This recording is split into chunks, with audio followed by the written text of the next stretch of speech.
Welcome to week 3 of the podcast of the ups and downs and smiles and frowns. How's everybody doing? I hope y'all like the new introduction. So let's go. We're halfway through the season. 6 games down, 6 more to go. And finally, Bonesaw is ready! Week 3 winners are Bonesaw! John Will Ritchie, who should be kissing Aaron Rodgers' feet right now for going video game nasty all over the place. Crazy game. Next winner we had was Middle Sal Nitri. Comes out of the ashes. The Phoenix has rised.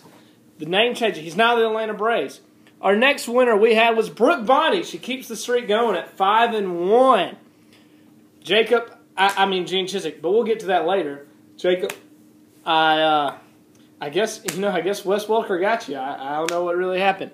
The winner of Rivalry Week, the Battle of Logan Square, was me last night. Monday Night Football comeback down 24-0. Peyton Manning at halftime takes off his pants, took off his whole pants. Got this from inside source and found Tim Tebow's pants from last year and put them on. Got on one knee, prayed to Jesus, and he won and put it through. Great game. It was a big game, 125-122. Okay, let's go. Let's talk about last week's betting lines and how awful I am at betting lines, and we're going. But this week, I'm going to make them, and I want y'all to respond back and tell me if you take the under or you take the over, and we'll see. We'll make a little game of it, see who the best bettor is for the next 6 weeks, and maybe I can figure something out that'll be cool with that or something. Maybe I don't know.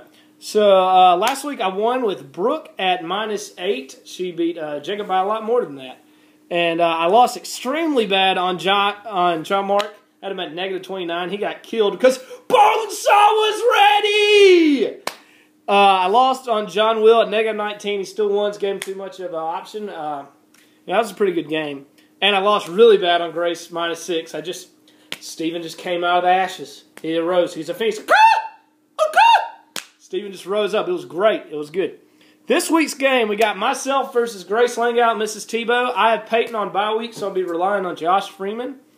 And Grace is going for wins. She has 2 wins, and she needs it for playoffs. But we'll get to playoffs later. We have Brooke versus John Mark Junkins. Could the curse of Princess Peach get the Riders of Rohan? I don't know. The curse of will you score less than 100 points, John Mark? I can't really figure out. It's going to be close. Who knows? I'll make my picks later. We also have Michael Little Sal Nitri and John William Ritchie. Does Bonesaw have the stamina for 2 weeks in a row? He was ready 1 week, but can he be ready again? If you look at Michael's bench, he had people scoring on his bench too. He had probably the best week out of a lot of people. McFadden exploded. C.J. Spiller exploded. He didn't even start him. So, rivalry game. We have the Salvo Part Deuce. We have Rick Big Sal Nitri and Sal Middle Sal Nitri. Will Steven's team continue to rise up from the ashes, or will Mr. Rick's team now, the Petrino Motorcycles, just keep cruising and not going to crash, Just keep cruising and not going to crash. No wrecks. Hey, Auburn football, by Petrino. Make it happen. Betting lines for this week. I got myself at -12. I just think my team's better than Grace. Might be wrong on that. I got Brooke at -15. I think John Mark, he's hitting the bye week a little, and Brooke really doesn't hit it this week. She has 1, but she gets to replace it with Sproles. And I believe in the curse of Princess Peach. It happened to me, I got Bonesaw at -3. I think he's ready. I think Bonesaw's been working out and has 2 weeks left in him. Who will help him out? Let's see what else we got next. Also, another reason why I think John Will is going to lose against Michael is that it is fall break this week for most elementary schools.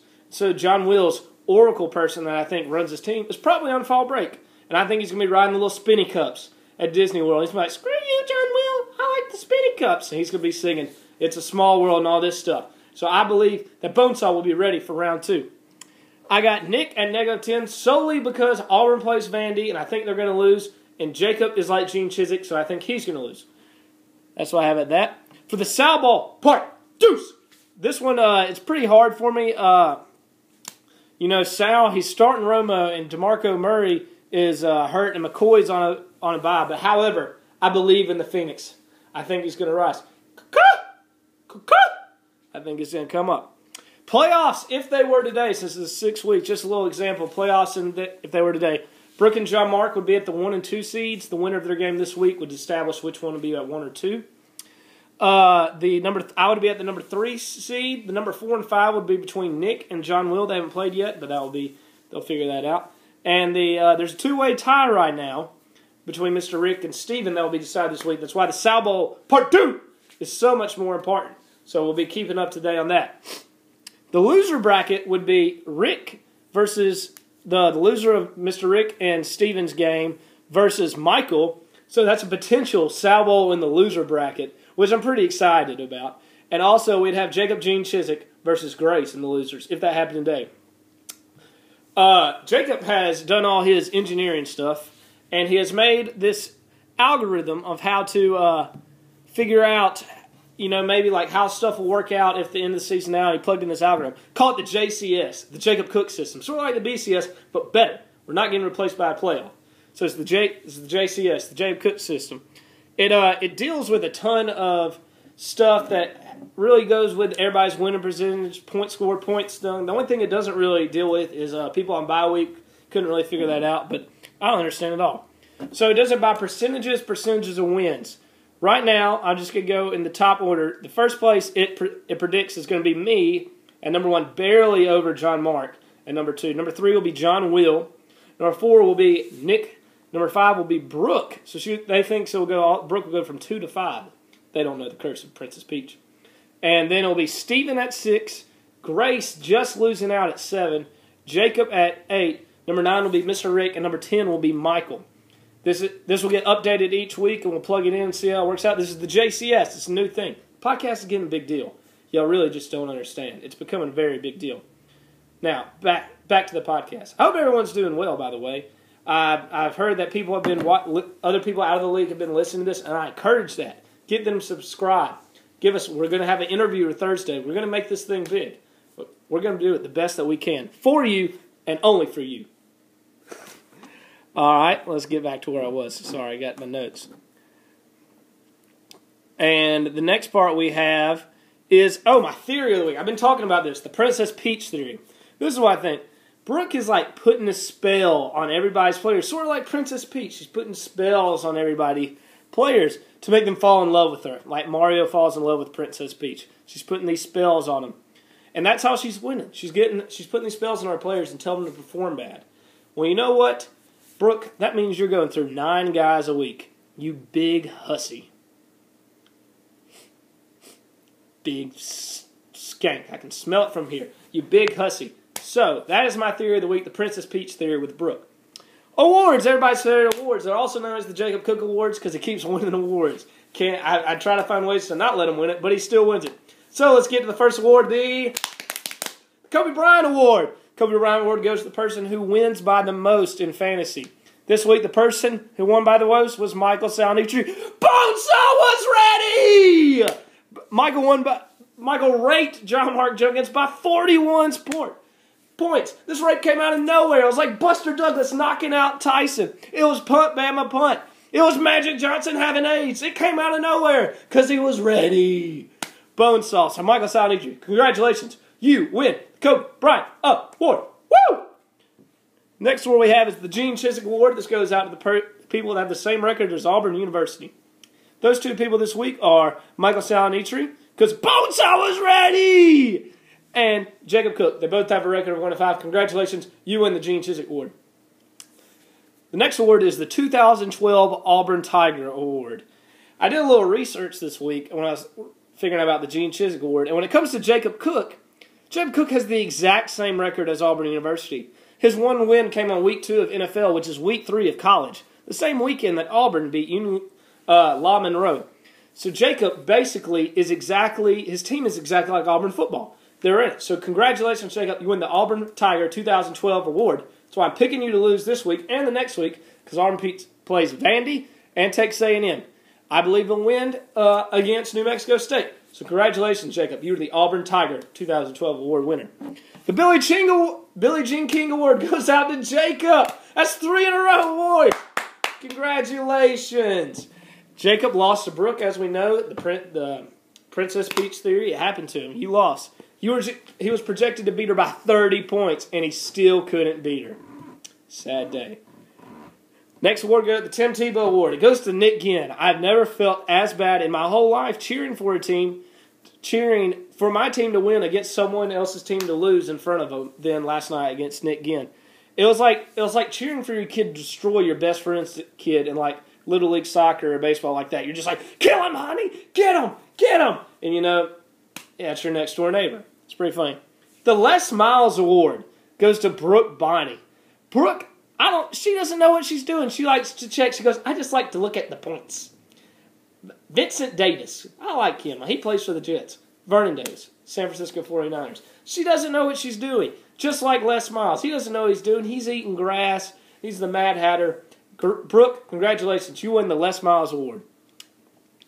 Last award of the day is the Skip Bayless Award. If you don't know Skip, you don't watch First Take. He talks a lot of stuff, talks a lot, but then when it comes up, he never can back it up. John Mark Junkins, congratulations. You won the Skip Bayless Award. You had all these quotes and all these things saying that you were going to beat Michael and all this stuff, but you lost and Michael won because Musa was ready!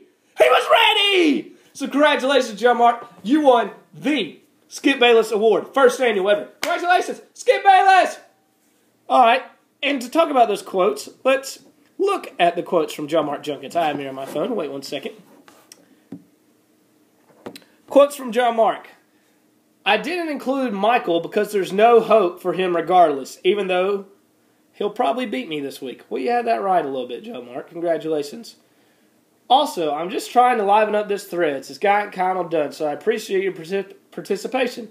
Just realized I play Michael next week. Feels good to be 6-0, folks. 6-0. No. No 6-0. Because Musa was ready! Quotes from Brooke this week. Quotes from Brooke. It wasn't in last week. She didn't have one. She had a good one this week. She couldn't decide whether to start Jeremy Maclin or D. Jackson. She goes, should I start DeMarcus Jackson? I look at DeMarcus Jackson. You mean Deshaun Jackson? Oh, yeah, I knew that. She doesn't even know her players. She's 5-1. She's Les Miles. The Princess Peach Theory. Princess Peach Theory.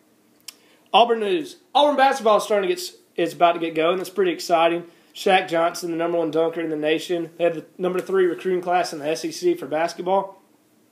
So that's pretty good.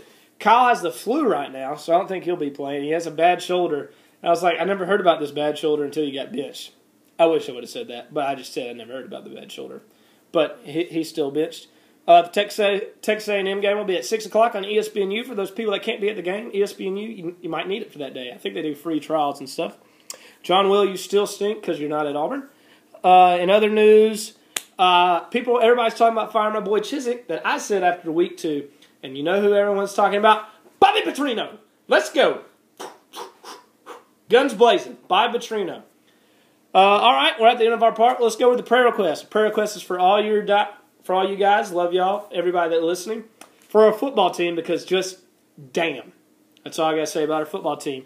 I continue to pray that Miss Carolyn doesn't find the guy that stole Michael's phone, so she doesn't have to win the Kobe Bryant Award. I also pray for Ray Lewis. I also pray for the families of the person that Ray Lewis murdered, because he is a murderer. So I don't have any remorse about him tearing his tricep. Speaking of, how do you tear your tricep? I feel like the only time I use my tricep is when I'm working out. And last, I pray for all the niggas in the struggle. Thank y'all for this week of the podcast. Thursday, we'll be having a special guest. No one knows who it is. It's going to be someone great. But that's all I got. Y'all have a great day. Love y'all. Bye.